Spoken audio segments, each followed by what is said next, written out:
Ya, polemik ijazah Presiden ke-7 Joko Widodo bukannya menemukan titik terang pemirsa, tapi semakin kusut terus bergulir hingga ke ranah hukum pidana dan perdata. Di tengah tuduhan penggunaan ijazah palsu di Polda Metro Jaya ini sebanyak 24 saksi telah diperiksa, sementara di Sleman, Yogyakarta, gugatan perdata senilai 69 triliun rupiah pemirsa menyeret UGM dan juga dosen pembimbing akademik dari Jokowi. Lantas sampai kapan kisru ijazah Jokowi ini akan berakhir dan sebetulnya siapa pihak yang berwenang untuk membuktikan kebenaran ijazah tersebut dan apakah langkah yang diambil oleh kedua pihak ini sudah tepat? Kita akan bahas lengkapnya pemirsa di Dialog Apa Kabar Indonesia malam. Kebetulan narasumber saya ini semuanya hadir di studio TV One. Saya mau sapa satu persatu terlebih dahulu. Di sebelah kanan saya ada Mas Aziz Yanuar dari tim advokasi anti kriminalisasi akademisi dan aktivis. Ya. Selamat malam, Mas Aziz. Malam. Di sebelah Mas Aziz kita sengaja taruh di tengah biar bisa tetap seimbang. Ada Bang Aristo Pangaribuan, ahli pidana FHUI. Selamat malam Bang Aristo. Selamat malam Mbak Vena. Oke, di sebelahnya Bang Aristo ini sudah hadir ada Mas Freddy Alex Damanik selaku Waketum Projo. Selamat malam Mas Freddy. Selamat malam Mbak. Oke, ini semuanya sudah hadir ya di studio TV One, tapi izin saya mau ke Mas Aziz terlebih dahulu. Mas Aziz, boleh nggak sih dijabarkan soal dasar hukum membuat pelaporan untuk menguji ijazah dari Pak Jokowi ini, dasar hukumnya itu sebetulnya apa? Ya, jadi begini, pada sekitar Desember ya 2024 yang lalu, tim dari TPUA, tim pembela ulama dan aktivis, itu menyambangi Mabes Polri, kemudian kita membuat aduan masyarakat, harapannya pelaporan, akan tetapi baru ada peningkatan setelah kurang lebih beberapa bulan setelahnya gitu. Sebelumnya memang ada beberapa sudah dipanggil sih, sudah diminta keterangan. Dasarnya itu kita melaporkan dengan pasal 263 dan 264 terkait dengan pemalsuan akta otentik seperti itu. Memangnya ada kerugian langsung, Mas Aziz?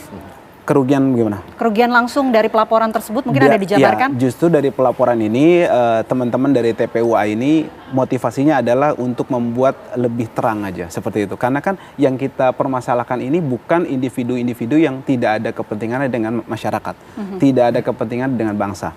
Ini individu tokoh kan begitu. Jadi seyogianya karena memang sebelum-sebelumnya sudah ada upaya-upaya dari beberapa pihak antara lain Gus Nur, Bambang Tri dan beberapa pihak. Nah, kemudian belum ada respon yang memuaskan dari pihak yang berkepentingan kepada masyarakat. Ini kan sebenarnya masyarakat yang mengadu kepada pihak kepolisian, ini ada seperti ini Pak, gitu kan. Nah, pengaduan ini kemudian diterima dan direspon dengan follow up dari mereka, memeriksa beberapa saksi-saksi dan itu sudah berjalan sebenarnya di Mabes Polri dari TPUA ya. Jadi bukan dari tim aktivis tadi, dari yang yang di Polda ini ya, yang di mana pihak-pihak antara Pak Rosyuryo dan kawan-kawan ini sebagai terlapor kan gitu. Ini berbeda gitu, seperti itu. Oke, dari tahun berapa sih ada laporan-laporan tersebut?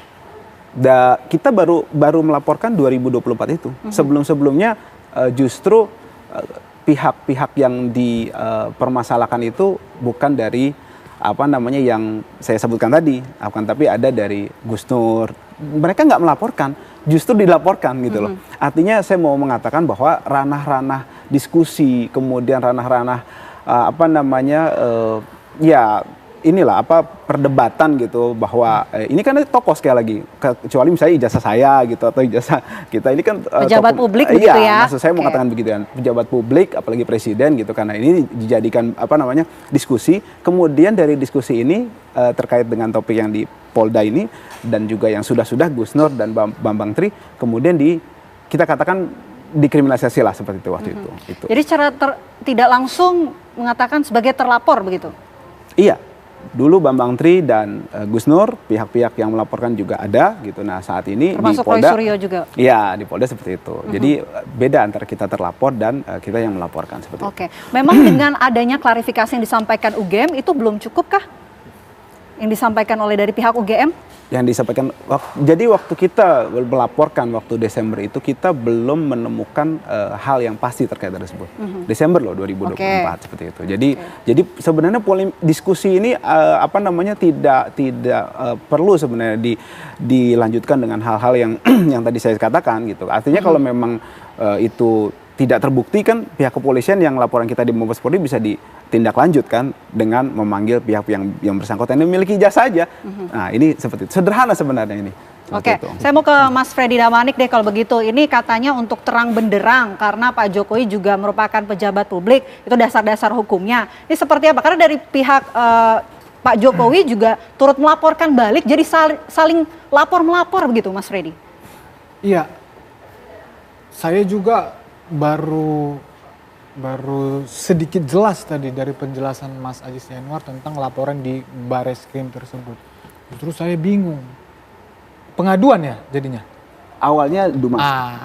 Awalnya Dumas, baru sekarang saya paham bahwa awalnya itu Dumas. Memang menurut saya, nanti beliau ini mungkin lebih paham, nanti menjelaskan, menurut saya memang itu laporan tidak layak untuk pengaduan itu tidak layak ditindaklanjuti menjadi laporan. Kenapa? Karena dasarnya apa? Melaporkan 263 pemalsuan atau penggunaan autentik, akta autentik 263 264 itu dasarnya apa sebetulnya? Tetapi saya menjadi sepakat ketika ini sudah menjadi polemik di publik, ya, ketika ini sudah rame dengan dipicu oleh Roy Suryo dan kawan-kawan ini yang 3 bulan belakangan ini, ya jadi nggak apa-apa, silahkan laporan itu ditindaklanjutin, silahkan dilakukan klarifikasi, pemanggilan, silahkan. Toh Pak Jokowi juga sudah merespon, sudah memberikan ijazah aslinya ya ke Mabes Polri, silahkan diproses berjalan ini. Demikian juga di Polda Metro Jaya. Sedikit saya sampaikan tentang di Polda Metro Jaya ini. Jadi begini, jadi kenapa Pak Jokowi melaporkan yang di Polda Metro Jaya itu Roy Suryo dan kawan-kawan ini sebagai upaya terakhir sebetulnya. Apa yang dimaksud dengan upaya terakhir itu? Karena Pak Jokowi sudah menjelaskan, mengklarifikasi tentang ijazahnya. Kemudian pengacaranya juga sudah menjelaskan, mengklarifikasi tentang kebenaran dan keaslian ijazahnya. Pihak yang menerbitkan sah ini secara undang-undang Sisdiknas, undang-undang perguruan pendidikan tinggi, bahwa universitas ya memang akan menerbitkan ijazahnya kalau mahasiswanya udah lulus. Nah, ini sudah menjelaskan tentang kebenaran dan keaslian. Kemudian juga teman-teman seangkatan dan teman-teman wisuda sudah semua. Kemudian juga ada anggota KPU, ex-anggota KPU yang pernah mengklarifikasi langsung ijazah ini, sudah menjelaskan juga, udah mengklarifikasi. Namun orang-orang ini, orang-orang yang menuduh ini, Roy Suryo dan kawan-kawan ini tetap juga ngotot, tetap juga menyerang kehormatan Pak Jokowi, menyerang martabat Pak Jokowi, terus memainkan isu ini, narasi-narasi kebohongan ini. Tapi jadinya semakin berlarut-larut begitu, bukannya malah menemukan titik terang, malah makin kusut, Bang Freddy. Loh, justru proses hukum ini akan menjawab semua itu. Percaya deh sama saya. Kalaupun itu ditunjukkan nih, orang-orang yang tadi itu tidak akan pernah puas, tidak akan pernah percaya. Karena logika mereka itu emang gak nyambung. Dia hanya berdasarkan kotak-katik, tidak memegang dokumen asli, tidak pernah melihat dokumen asli, kemudian mengatakan ijazah Pak Jokowi palsu. Jadi kan logikanya nggak nyambung. Mereka tidak percaya dengan UGM. Ya, apakah pernah ada kasus UGM satu saja pernah menerbitkan ijazah palsu? Apakah mereka tidak berpikir waktu tahun berapa itu? Tahun 85 itu apakah mereka tahu bahwa Pak Jokowi ini akan jadi presiden sehingga mereka ikut terlibat pemalsuan itu? Itu kan logika sederhana. Ya. Begitu loh. Jadi memang harus ya, selain memang hukum ini akan menjawab siapa yang benar, siapa yang salah di sini. Ini orang-orang juga harus diproses hukum, harus dikasih pelajaran, baik pembelajaran kepada mereka maupun pembelajaran kepada publik, agar tidak gampang-gampang dengan mudah membangun narasi menyerang kehormatan orang lain. Oke, Bang Aziz, silakan direspon. Ya, jadi gini, ini sekali lagi langkah diskusi. Roy Suryo, Dr. Tifa, dan lain-lain ini membahas mengenai diskusi satu hal yang jadi polemik. Oke, ini saya membahas mengenai laporan pihak-pihak yang dilaporkan di Polda ya, lebih fokus ke situ. Mereka membahas di suatu acara ya, dan jangan lupa kalau kita mau cek panggilan klarifikasinya itu adalah acara terkait tanggal 26 Maret 2025.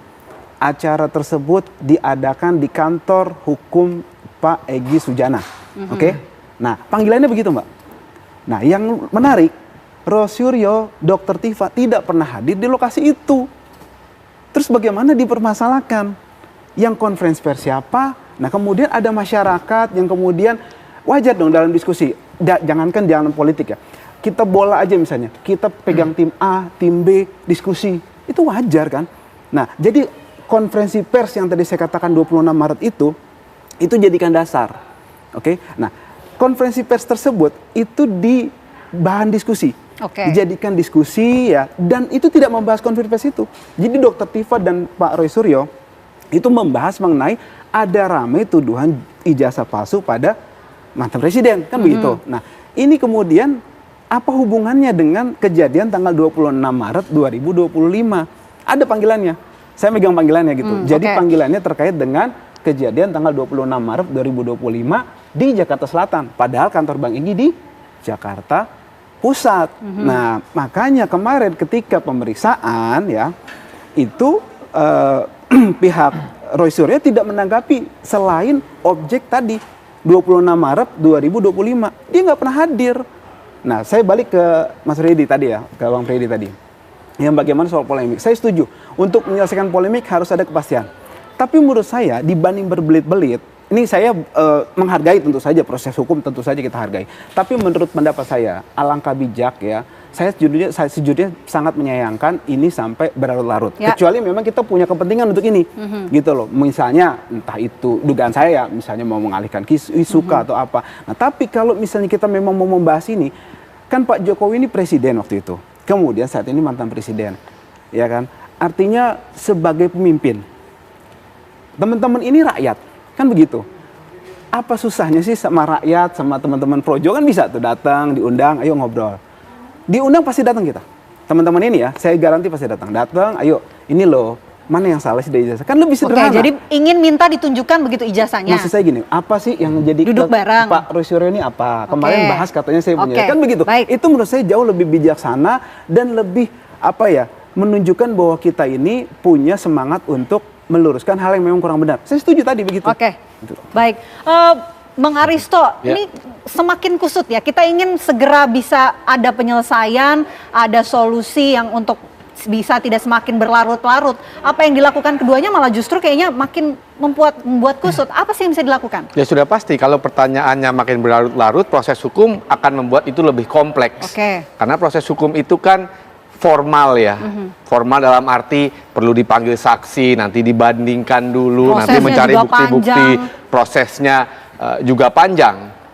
Tapi di atas semua itu, ini kan sebenarnya hak tadi seperti Mas Aziz katakan ya, warga negara ini presiden hak untuk mempertanyakan gitu loh. Nah, hak ini di-exercise melalui dua channel tadi, ada pidana, ada perdata. Nah, tapi memang yang sensitif, lebih sensitif ini pidana. Karena kalau sudah melaporkan pidana, ya walaupun itu tadi Dumas ya, Dumas itu artinya lebih umum lah laporannya secara sederhana begitu. Artinya ada ambisi untuk memidanakan atau memenjarakan seseorang.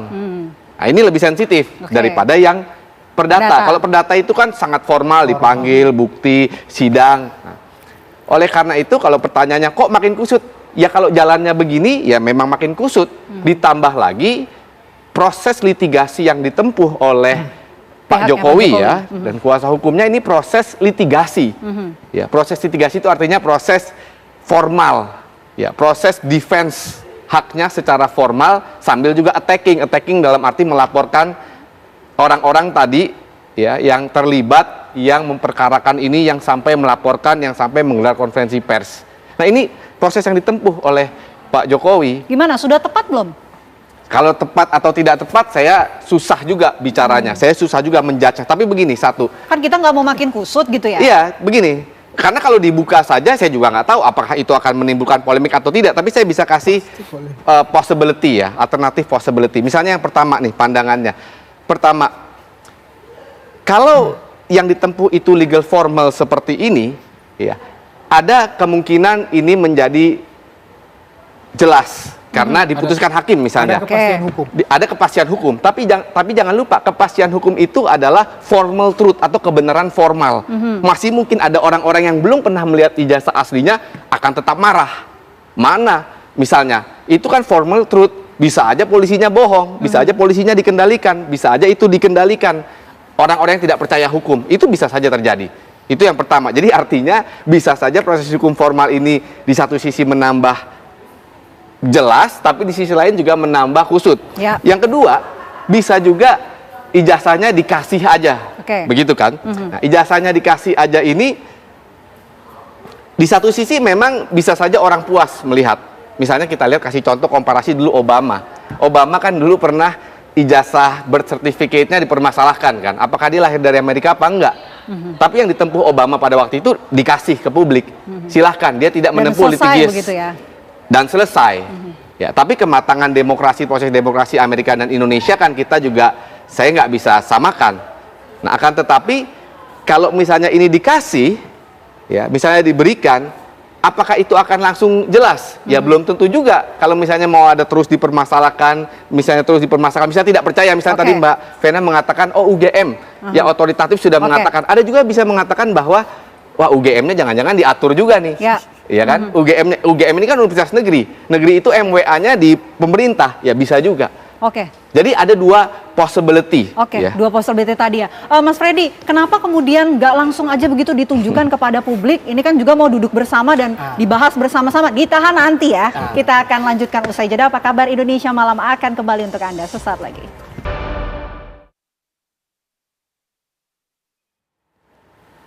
Ya, kita lanjutkan diskusi kita. Pertanyaan menggantung saya untuk Mas Freddy tadi, kenapa nggak langsung aja ditunjukkan? Pertimbangannya apa sih? Jadi begini, justru saya apa yang disampaikan Mas Ajis tadi sebelum respon ke situ menurut saya tidak benar ya. Menurut saya tidak benar. Kenapa? Itu kan diajak kita. Coba dilihat deh itu video-video semua itu, perilaku orang-orang itu. Ya, di YouTube, di TV-TV. Bagaimana itu penghujatannya itu? Bagaimana dengan mempreteli ijazah Pak Jokowi itu, mengatakan itu kan dipenuhin narasi kebencian semua. Jadi sudah sakit hati gitu? Itu kan sudah menyerang semua, menyerang martabat kehormatan. Nggak ada seperti yang disampaikan beliau tadi baik-baik, nggak ada seperti itu. Kalau begitu mah lain cerita. Kemudian latar belakang orang-orang ini kan jelas semua. Roy Suryo aja pernah dipidana, kasusnya juga sama, menghujat juga. Ya, sama kan? Dr. Tifa lihat semua tweetannya, isinya sebegitu semua. Jadi memang harus dikasih pelajaran orang ini. Publik juga harus dikasih pembelajaran agar tidak gampang-gampang. Kemudian nanti di mana logikanya orang nggak ada mempunyai dasar apapun, tiba-tiba teriak-teriak, ijazahmu palsu, Pak Jokowi ijazahmu palsu. Kemudian dia nggak punya dasar, nggak punya bukti, teriak-teriak begitu, kemudian dibalik. Ya, supaya kita selesai ini, supaya damai, supaya nggak gua bilang lagi ijazahmu palsu, lu tunjukin dong ijazahmu ke gua. Logikanya kan ngaco. Enak banget ya, udah hujat-hujat orang, menghina orang, menuduh ijazah palsu, nggak punya dasar, tiba-tiba supaya gua nggak nuduh-nuduh lu lagi, tunjukin dong ijazahmu ini ke publik, tunjukin ke gua. Kan enak banget. Yang seperti itu mau kita kasih pembelajaran kepada publik. Ayo, come on dong. Gitu loh. Jadi udah tepat ini Pak Jokowi melakukan upaya hukum, ya, melaporkan orang-orang ini. Nanti tunggu jawabannya melalui kepastian hukum, melalui proses hukum, melalui putusan hukum. Udah tepat itu. Oke, sudah tepat. Berarti sepertinya dari pihak Pak Jokowi merasa Roy Suryo CS ini sudah kelewatan, Mas Ajis. Iya, jadi gini, kalau Mas Freddy ini hidupnya di Korea Utara ya atau di negara yang memang otoriter, boleh. Jangan lupa kita di Indonesia mengedepankan demokrasi. Kan begitu kan, musyawarah, mufakat. Sebentar, saya bicara tadi saya bicara tadi nggak motong. Oke, bergantian. Saya bicara tidak motong. Oke. Ini etikanya di mana? Sekarang yang nggak benar etikanya mana? Ya. Yang saya bicara. Silakan. Jadi gini, saya katakan lagi, kalau hidupnya di Korea Utara atau di negara otoriter nggak apa-apa begitu. Ini demokrasi, ya. Pak, bedakan antara orang mengkritik gitu kan. Beda. Jadi masa orang mengkritik ini loh ijazahnya nggak benar, kita mau cek seperti apa sih, didiskusikan. Masa dibilang menghina gitu loh. Lagian begini loh, apa urgensinya menghina seorang presiden? Roy Suryo, Dr. Tifa, warga negara mana? Sekarang saya mau tanya. Warga negara Indonesia. Apa urgensinya warga negara Indonesia menghina presiden orang Indonesia juga? Urgensinya apa? Justru kita bela mati-matian kok. Justru kita membela harga diri bangsa Indonesia. Nggak mungkin. Jadi saya katakan, narasi yang katanya menghina presiden, nggak ada. Itu dicetuskan justru oleh orang-orang yang pengen keributan. Mereka itu kan bilang, emang Roy Suryo, Dr. Tiva nggak ada kerjaan?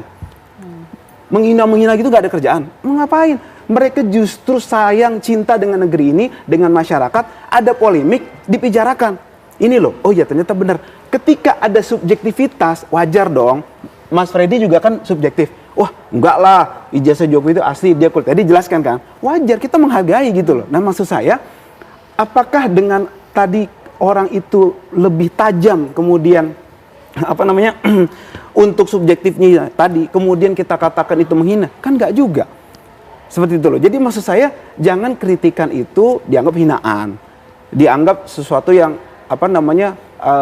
tabu, kan nggak begitu juga. Pak Jokowi bilang kok, ayo waktu itu kan berapa kali kita sama-sama sepakat bahwa beliau minta dikritik, kan begitu, minta di demo, minta dievaluasi, dan itu bentuk bagian sayang kita terhadap pemerintahan, terhadap bangsa, terhadap negara. Jadi janganlah kita menganggap itu sebagai sesuatu yang berlebihan. Saya pun juga menghargai ketika Pak Jokowi bersikeras, kita hargai. Laporannya juga kita hargai, kan begitu. Okay. Nah maksud saya adalah tadi, kalau misalnya tadi diajak duduk bareng segala macam, saya yakin insya Allah mau. Seperti itu, mau duduk bareng dan untuk mengakhiri polemik juga. Kan Pak Jokowi selama ini dikenal santun, baik segala macam. Nah menurut saya ini saatnya untuk membuktikan bahwa memang beliau dari awal sampai akhir, from the beginning until the end, dia begitu.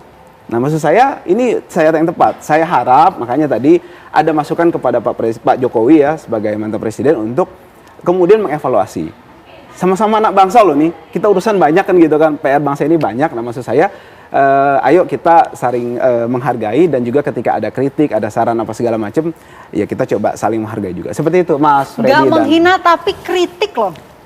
Ya pertama yang mau saya klarifikasi, ini kan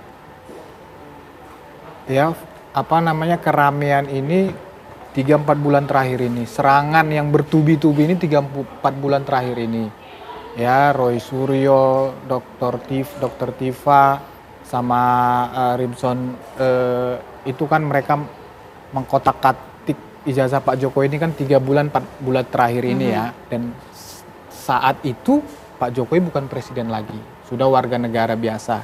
Jadi saya mengklarifikasi omongan beliau, kalau saat beliau menjadi presiden, beliau sama sekali tidak merespon itu. Tetapi 3-4 bulan terakhir ini serangannya begitu luar biasa. Saya tidak sepakat itu dikatakan kritik. Kalau kritik bukan begitu. Ya, Undang-Undang Dasar kita menjamin memang ya dan melindungi ya hak kebebasan untuk berekspresi, berpendapat, silakan. Tapi ada juga batasannya di Undang-Undang Dasar juga. Batasannya yaitu undang-undang itu dalam hal ini itulah dicerminkan dalam KUHP, dalam KUHP 310 311 maupun dalam Undang-Undang ITE ya, tidak boleh ya memfitnah, menyerang kehormatan orang lain dalam menyampaikan kritik. Menurut saya itu bukan kritik. Oke, silahkan saling menghargai pendapatnya Mas Ajis, pendapat saya. Oleh karena itu makanya saya bilang karena ini memang saling berteguh pada pendapatnya masing-masing, silahkan saja. Maka yang akan menjawab itu ya proses hukum, kan begitu. Ini kan tidak ada titik temu ini. Dan Pak Jokowi sudah memutuskan bahwa biarkan proses hukum yang akan menyelesaikan itu. Ya sudah, kita lihat saja. Kita tunggu saja putusan hukum itu. Oke, Bang Aristo. Oke, karena saya duduknya di tengah, saya menawarkan jalan tengah aja nih. Oke. Ya. Pertama soal bagaimana menyelesaikan polemik ini kan. Tadi kan saya kasih dua possibility ya, dua alternatif. Tadi yang pertama, ya ini proses hukum, strategi litigasi jalan, tetapi ada downsides-nya juga, ada upsides. Yang kedua soal dikasih aja ijazahnya. Kan kayaknya ini dua-duanya susah, makanya kita kasih jalan tengah. Jadi misalnya sampai berkas perkaranya bisa sampai ke pengadilan, misalnya bisa sampai pengadilan, bagaimana kalau pengadilannya disiarkan aja secara live? Ya, ketika disiarkan secara live, di situ kan pasti ada bukti ijazahnya menjadi lampiran bukti. Dan itu dipertontonkan kalau memang pihak Pak Jokowi, pihak teman-temannya Mas Freddy ini menginginkan transparansi, ya menginginkan proses legal formal, ya situ. Jadi ditunjukkan, disiarkan, mungkin TV One bisa menyiarkan, ketika ditunjukkan, kan nanti pasti ditunjukkan. Ini ijazahnya, coba dicek misalnya jaksa, advokat ke depan mengecek saksi, mengecek UGM nanti kan dipanggil pasti, mengecek betul tidak mengeluarkan. Nah itu disiarkan supaya bisa dilihat langsung, dieksaminasi masing-masing terhadap ijazahnya. Itu jalan tengah yang pertama. Yang kedua saya mau menambahkan tadi Mas Freddy persoalan kritik ya. Jadi gini, Mahkamah Konstitusi itu kan baru mengeluarkan putusan ya. Dan ini sebenarnya dari konvensi internasional bahwa yang namanya pejabat publik atau mantan pejabat publik, dan Jokowi by the way masih pejabat publik karena Danantara ya, masih menjadi Dewan Pengarah Danantara, itu degree derajat dia tahan terhadap kritik itu harus jauh lebih besar daripada orang biasa. Kenapa? Ya karena dia tokoh. Ya. Karena dia pejabat publik, artinya itu sudah menjadi konsekuensi. Nah masalah ini kebablasan atau tidak kebablasan itu adalah perdebatan layer yang lain. Itu perdebatan layer yang kedua. Nah oleh karena itu, apabila ternyata ini berkasnya sampai ke pengadilan, apabila ya Mas Aziz ya, saya nggak tahu apakah sampai atau tidak ya. Tapi kalau misalnya sampai, nah itu dia tadi jalan tengah. Udah siarkan aja. TV One juga siarkan, nanti dengar UGM ngomong apa, nanti kan pasti ada lampiran dalam berkas, sudah dikasih tuh ijazahnya ke penyidik. Nah itu kan pasti akan menjadi lampiran berkas perkara. Nah dengan begitu mudah-mudahan selesai. Nah, kenapa? Karena proses legal formalnya selesai, tadi kepastian hukum, dan proses material truth atau kebenaran material itu juga diharapkan selesai karena ijazahnya sudah ditunjukkan. Nah ini kombinasi nih. Gitu Mbak Vena. Oke, kalau misalnya sebelum itulah kemungkinan dari pihaknya Pak Jokowi kemudian bersedia untuk duduk bersama dan juga membahaslah dengan pihak lawan begitu seperti yang apa yang diminta oleh Mas Aziz atau bahkan mencabut laporan. Buat saya sih udah too late ya kayaknya ya, karena sudah di Pak Jokowi ini ya sekelas Pak Jokowi pasti kalkulasinya itu luar biasa sebelum dia ke Polda Metro, itu sudah pasti. Jadi kalau sampai dia datang kemudian tiba-tiba mencabut laporan kayaknya sulit, kecuali mungkin kalau pihak-pihak dari kliennya Mas Aziz minta maaf secara massal, mengaku hilaf ya mungkin saja. Tapi kalau sekarang posisinya sekarang nggak ada angin tiba-tiba mencabut, itu malah menimbulkan polemik berikutnya, malah tambah kusut lagi. Lain lagi omongan nanti. Nah, betul, lain lagi omongan karena sudah maju ya nggak boleh mundur. Oke, Mas Aziz, berarti udah nggak bisa dong apa yang diminta tadi. Udah siap belum? Iya, segala sesuatunya pasti juga ada hitung-hitungannya kan tadi dari pihak teman-teman pasti ada strategi pembelaan lah dari kami juga. Nah, tapi yang saya stressing sedikit tadi, saya tadi mau sampaikan tapi sudah disampaikan oleh Maristo bahwa beliau masih sebagai pejabat publik di Danantara, satu. Yang kedua adalah jangan lupa waktu dulu Gus Nur dan Bambang Tri itu ditahan dan menjalani proses waktu beliau masih jadi presiden. Terkait dengan tuduhan ini juga kan begitu. Jadi artinya saya sedikit mengklarifikasi ya gitu. Ini apa input saya tadi terhadap keterangan beliau. Terus yang selanjutnya, apa mungkin? Saya yakin masih mungkin aja. Jangan lupa pelapor itu punya hak. Dan kalau kita lihat dari kacamata yang memang apa namanya kita mencari jalan keluar ya, kacamata bijak lah gitu kan. Saya yakin bisa gitu kan. Tinggal bagaimana pihak-pihak di sekeliling Pak Jokowi ini untuk memberi masukan yang apa namanya yang out of the box pastinya gitu kan, yang kemudian ini justru akan jadi momen titik balik.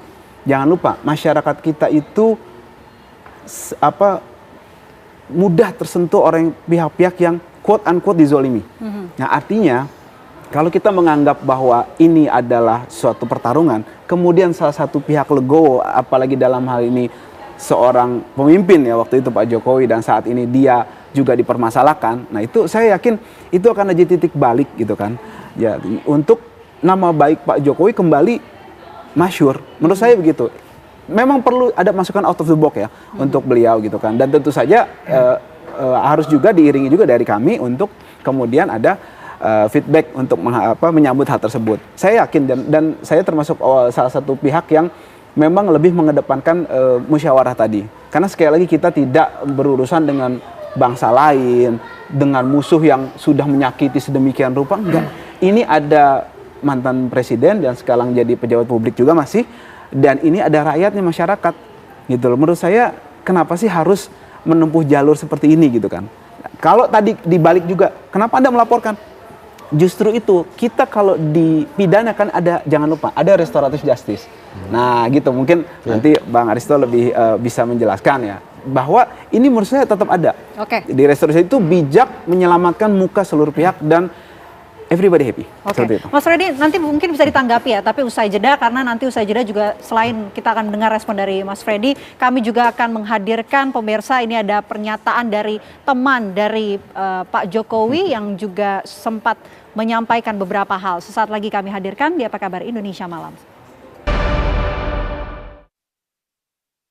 Lihat, ini saya ada foto waktu dulu Pak Jokowi juga ini pakai kacamata ya. Nih. Pakai kacamata, ya, sehingga orang meragukan kok pakai kacamata. Ya, memang dulu pakai kacamata. Kalau sekarang nggak pakai kacamata ya, saya waktu alam bisa. Tapi dulu pakai kacamata. Ya. Ini pada saat wisuda ini, wisuda terus ada serat, ada dikasih selamat gitu. Nah itu pakai kacamata Pak Jokowi, ya kan? Iya, betul, betul. Ya, memang di awal sih Pak, kadang beberapa yang saya lihat di foto-foto dengan teman-teman Pak Jokowi yang pakai kacamata. Tidak banyak yang pakai kacamata, waktu itu ada beberapa teman saya, termasuk diantaranya adalah Pak Jokowi. Anda kembali menyaksikan Apa Kabar Indonesia Malam. Sebelum mungkin Mas Freddy bisa merespon apa yang dikatakan oleh Mas Aziz, opsi restoratif justice, kita akan respon dulu ya mengenai tayangan yang baru kita saksikan. Ini pernyataan dari teman dari Pak Jokowi, Mustoha Iskandar, yang bahkan menunjukkan foto ketika wisuda. Ini ada Pak Jokowi dalam foto tersebut. Nah ini bukti tersebut menurut Anda bagaimana Mas Aziz? Ya nggak apa-apa, itu bukti kalau di kuliah kan. Tapi pada saat wisuda ada?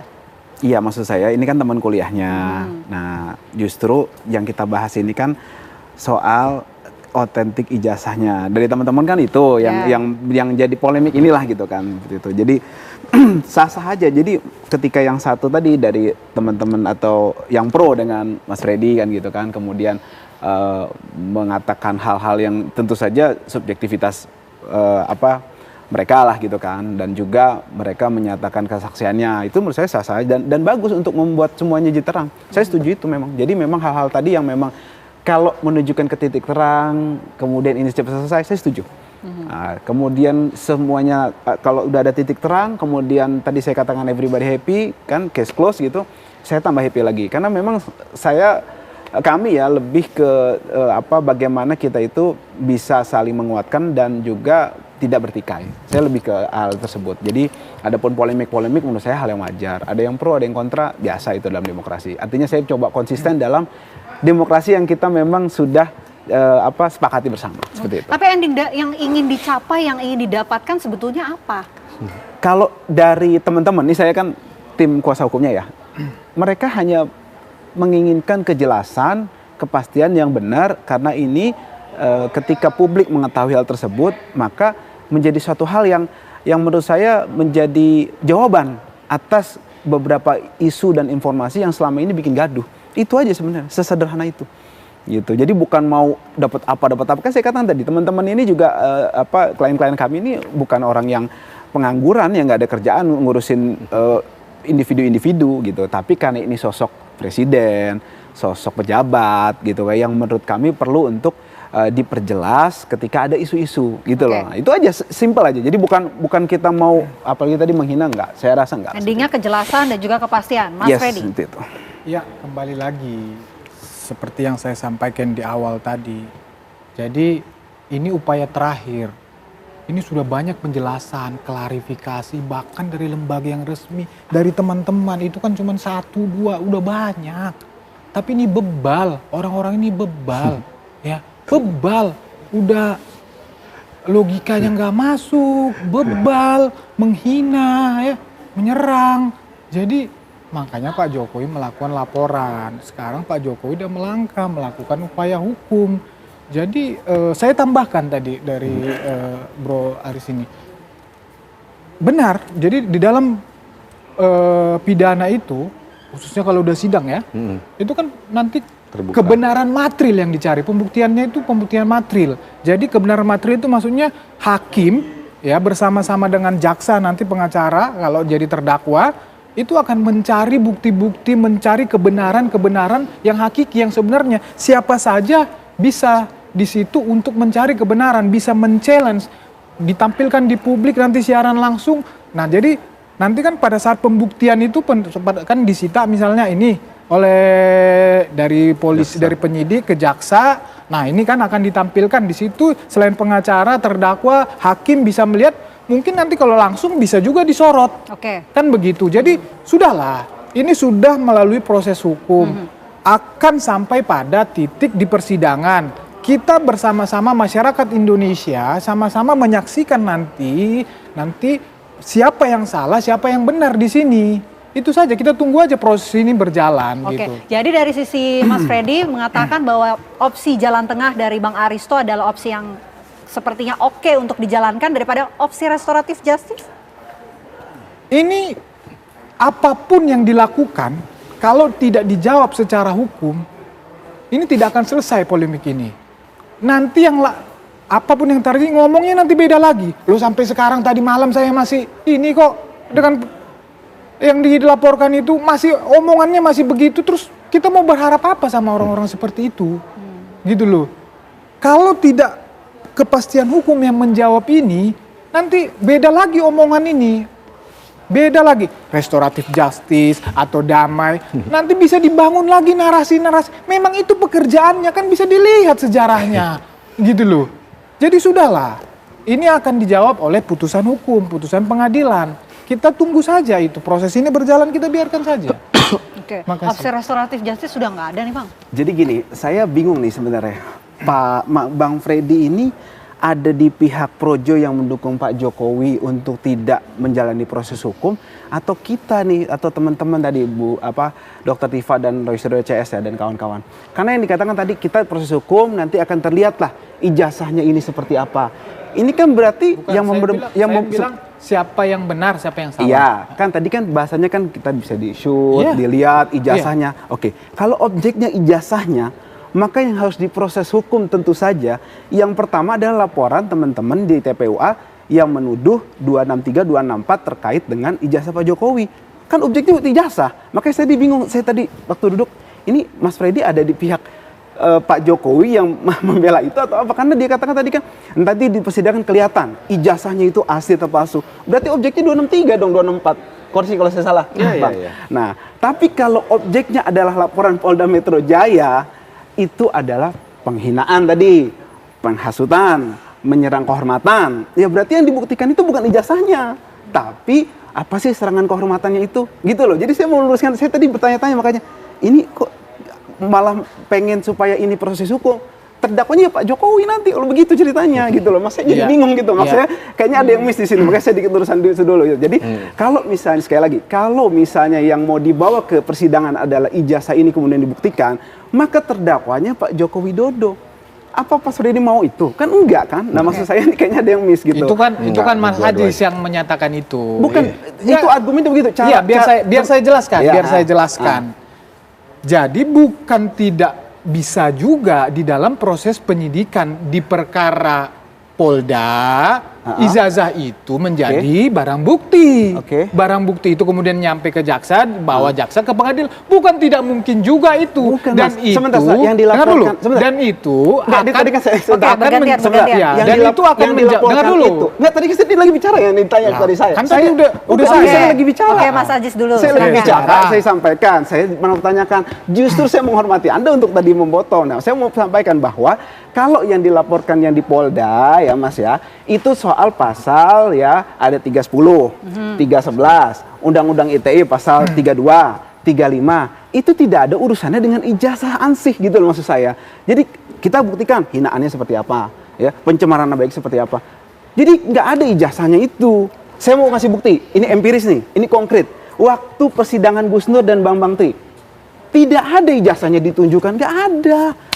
Jadi keliru. Saya meluruskan nih, maaf nih, supaya kita membangun konteks berdiskusinya pas gitu loh. Saya khawatir nanti ketika ini malah berbalik ke Masnya gitu. Saya pakai bukti empiris tuh. Jadi kalau dikatakan mungkin saja, kan baru mungkin. Saya sudah mengalami waktu sidang Gus Nur dan Pak Bambang Tri, objeknya sama. Itu tidak dibahas, mana ijazahnya. Nggak dikeluarin. Ya, gitu loh. Mas Freddy singkat aja. Ya, jadi kan begini. Jadi kan laporan itu ya yang menuduh ijazah Pak Jokowi palsu. Ya, menuduh ijazah Pak Jokowi palsu. Jadi kan yang bisa menjawab itu berarti keaslian ijazah Pak Jokowi, kan begitu? Jadi bukan barang tidak mungkin bahwa ijazah yang asli itu nanti yang sudah diperiksa oleh penyidik itu sehingga mematahkan tuduhan ijazah asli itu disita menjadi barang bukti. Kalau sudah disita menjadi barang bukti, otomatis itu akan dibawa ke persidangan. Kalau sudah dibawa ke persidangan, supaya publik bisa melihat semuanya, itu nanti di dalam proses itu, ya kan jaksa atau pihak terdakwa juga bisa meminta itu diperlihatkan, hakim juga bisa melakukan itu. Itu yang mau saya sampaikan, sehingga kepuasan publik, pertanyaan publik akan terjawab. Itu yang mau saya jelaskan. Biarlah proses hukum itu yang menjelaskan, menjawab itu. Begitu, bukan tidak mungkin ijazah itu sampai ke persidangan. Itu maksud saya. Karena kan yang diributkan kenapa tidak ditunjukkan saja. Itu yang mau saya jawab. Biarlah proses persidangan yang menjawab itu. Bang Aristo, ini kan ada dua perkara ya, laporan penghinaan dan juga satu lagi soal ijazah. Mana kira-kira yang duluan diproses? Kalau yang mana yang duluan diproses, saya nggak tahu pasti ya karena penyidik. Tapi kalau lihat tadi dari diskusi, kalau bukti-buktinya sekarang ya, bukti-buktinya itu lebih mengarah kepada laporan Pak Jokowi yang diproses. Kenapa saya mengatakan begitu? Pertama, pihak otoritas dalam hal ini UGM sudah mengatakan itu asli. Itu bukti yang bukti yang cukup fundamental karena UGM ini yang punya otoritas untuk menyatakan itu. Yang kedua, ada bukti-bukti soal tadi misalnya foto wisuda atau teman itu saksi. Bukti saksi itu buat saya derajat kedua karena saksi kan bisa ngomong A bisa ngomong B. Tapi kalau bukti otorisasi itu bukti yang susah dibantah kecuali dibuktikan UGM bersekongkol, kecuali. Itu yang pertama. Jadi kalau pertanyaannya mana kira-kira prediksi saya yang lebih gampang diproses, ya laporan yang di Polda. Nah, yang kedua saya mau menanggapi tadi, seru dia. Ini perdebatannya tadi seru ya tentang mana Pak, apakah jangan-jangan Pak Jokowi nanti bisa jadi terdakwa ya atau nanti yang laporan Pak Jokowi itu terhadap kliennya Mas Aziz. Jadi dua-duanya itu sangat punya kemungkinan ya ijazahnya itu dihadirkan. Kenapa? Pertama, konstruksi pasal tentang pencemaran nama baik dan fitnah. Fitnah itu apa sih? Fitnah itu menuduh orang ya melakukan tindak pidana. Ya, ngasih tahu orang itu orang memalsukan ijazah. Nah, dalam hal untuk mematahkan tuduhan itu ya pasti mengatakan saya nggak melakukan tindak pidana kok. Kamu nuduh saya ijazah palsu, ini ijazah saya asli. Ini bukti-buktinya. Jadi mungkin di laporan Mas Aziz, di laporan teman-temannya Mas Aziz, ya mungkin juga karena itu langsung 263, 264 tadi.